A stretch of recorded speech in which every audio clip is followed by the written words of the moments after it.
వి gold trusted gold buyers తాకట్టులో ఉన్న బంగారాన్ని విడిపించి ఈ రోజు ఉన్న మార్కెట్ ధరకే కొనబడును. మరిన్ని వివరాలకు సంప్రదించండి 77107720. సూపర్ 6 సూపర్ హిట్ పేరుతో ఈ అత్యంత వెనుకబడిన ప్రాంతమైన అనంతపూర్ జిల్లాను ఎన్నుకొని ఇక్కడ నుంచి రాష్ట్రంలో ఉంటున్న 5,30,00,000 మంది ప్రజలకి ధన్యవాదాలు చెప్పడం కోసం ఈ కూటమి ప్రభుత్వం చర్యలు చేపట్టింది. రేపు కార్యక్రమం ఉంటున్న విషయం అందరికీ తెలిసిందే. దీంట్లో కూటమికి సంబంధించిన ప్రతి నాయకత్వం కార్యకర్తలు కూడా పెద్ద ఎత్తున పాల్గొంటున్నారు.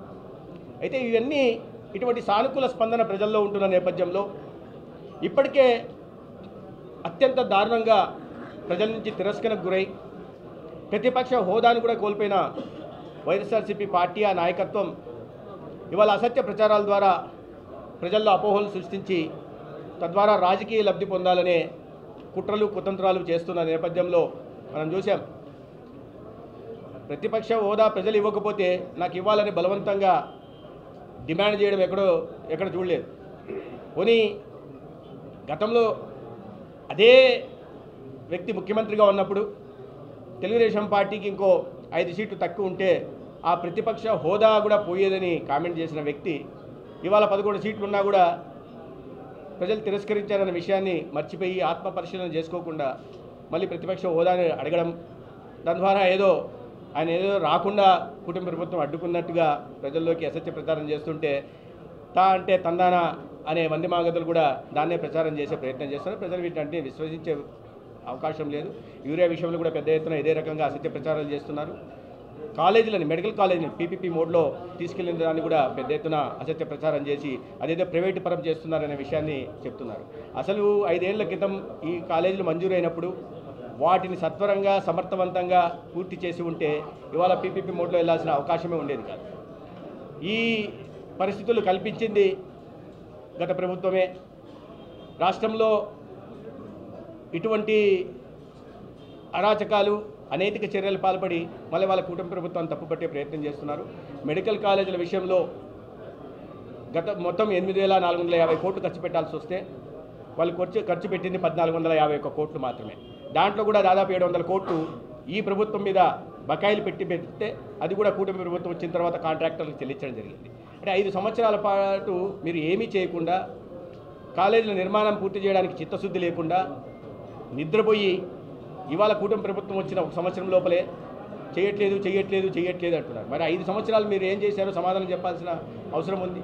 ఎందుకు మీరు కేవలం 12% మాత్రమే ఫైనాన్షియల్ ప్రోగ్రెస్ చూపించారు? దాంట్లో కూడా ఆ మిగిలిన 600 కోట్లు కూడా నబార్డ్ నుంచో లేదా సెంట్రల్ స్పాన్సర్ స్కీమ్ కింద ఇచ్చిన అంటే పైసా రాష్ట్ర ప్రభుత్వం నుంచి ఖర్చు పెట్టకుండా ఈ రాష్ట్రంలో పేద విద్యార్థులకు వైద్య విద్య అందకుండా ఆ ఆసుపత్రులు పూర్తయిన తర్వాత పేదలకి ఒక నాణ్యమైన వైద్య చికిత్స అందకుండా అడ్డుకొని ఇవాళ అసత్య ప్రచారం చేస్తున్నారు. పీపీపీ మోడ్లో వెళ్ళడానికి ప్రధాన కారణం ఏంటంటే ఇది ఎక్కడ కూడా ప్రైవేటు పరం చేయట్లేదు.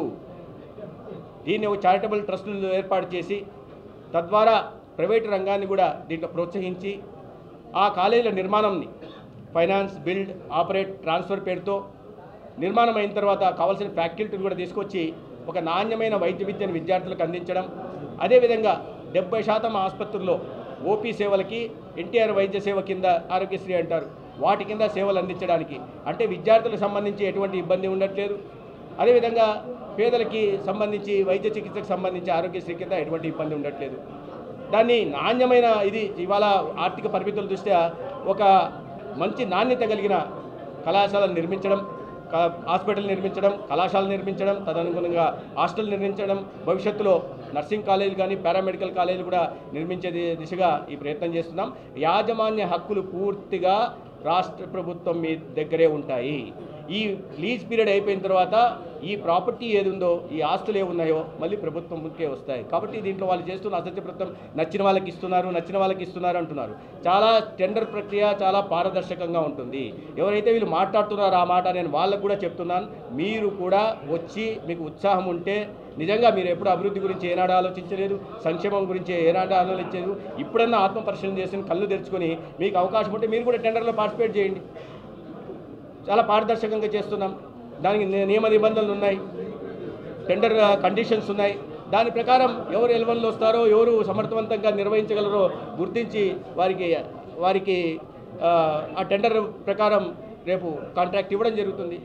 అయిపోయిన తర్వాత పూర్తిగా మా నియంత్రణలోనే ఉంటుంది కాబట్టి మానిటరింగ్ సిస్టమ్, మానిటరింగ్ మెకానిజం మా దగ్గర ఉంటుంది కాబట్టి నాణ్యమైన వైద్య విద్య అందుతుందా లేదా, నాణ్యమైన వైద్య చికిత్సలు, వైద్య సేవలు అందుతున్నాయా లేదా అనేది ప్రభుత్వం పరిశీలనలోనే ఉంటుంది. కాబట్టి ఎటువంటి అవకతవకలకు అవకాశం లేదు. గతంలో లాగా మీరు ఇసుకని ప్రైవేట్ పరం పెట్టి చేసి 1000 కోట్లు తెచ్చుకున్నారు.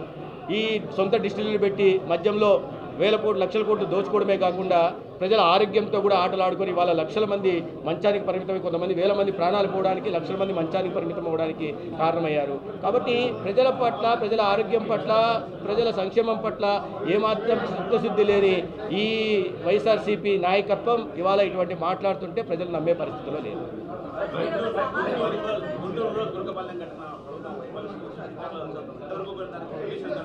అది ఎక్కడ దీన్ని అలా చూడడానికి లేదు. ఎందుకంటే 2 నెలల్లో వచ్చాయి, ఇప్పటికి కూడా దానికి సరైన కారణాలు తెలుసుకోలేకపోతున్నారు.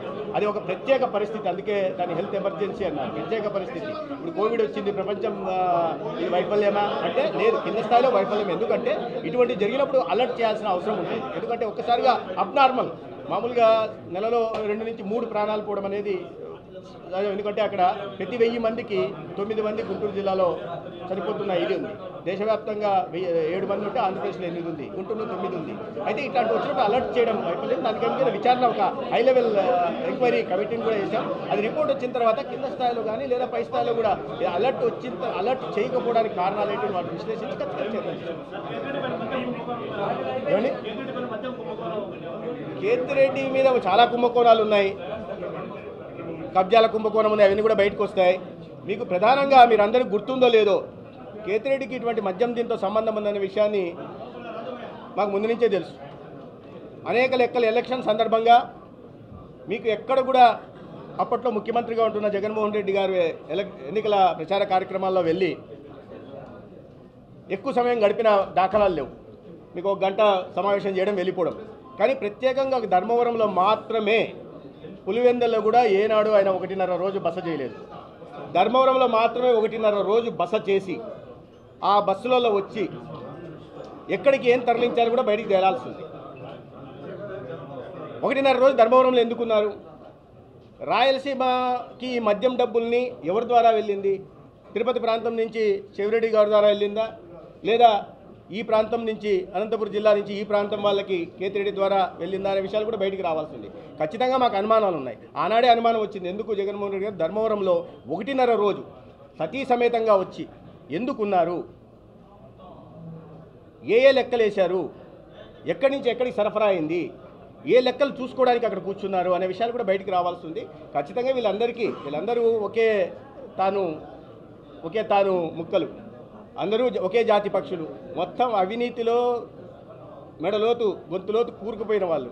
వీరందరికీ సంబంధం ఉంది. చాలా ఆలస్యంగా వచ్చింది, ఆలస్యమైన పర్వాలేదు, కానీ అసలు నేరస్తులు బయటికి రావాల్సింది. మీ పేరు సత్యకుమార్ జాదవ్ అంటూ కూడా కామెంట్ చేశాడు, బీసీనే కాదు అంటూ కూడా. వాళ్ళ ఇది ఇవ్వండి. ఇప్పుడు జగన్మోహన్ రెడ్డి గారు బలపనూరు వెళ్ళేసరికి, ఆ నుంచి వెళ్ళేసరికి ఇంకోటి ఏదో అయిపోయారు. ఈరోజు ఆయన ఆచారాలు విచారాలు వేరు. వాళ్ళని సమాధానం చెప్పమనండి. ఇష్టారాజ్యంగా ఏదేదో మాట్లాడితే నిరూపించాల్సి వస్తే నిరూపిస్తాం. బీసీ కాదంటే ఇంక ఎలా?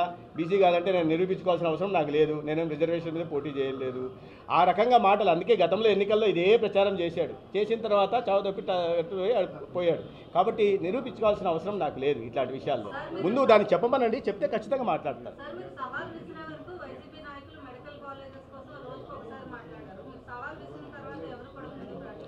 అదే వాళ్ళలో పస లేదు. నేను అందుకే చెప్పా, మీ వాదనలో పస ఉంటే, మీరు మాట్లాడుతున్న దాంట్లో సత్యం ఉంటే మీరు రండి, చర్చ పెడదామంటున్నా. జగన్మోహన్ రెడ్డి గారిని అసెంబ్లీకి రమ్మంటున్నా.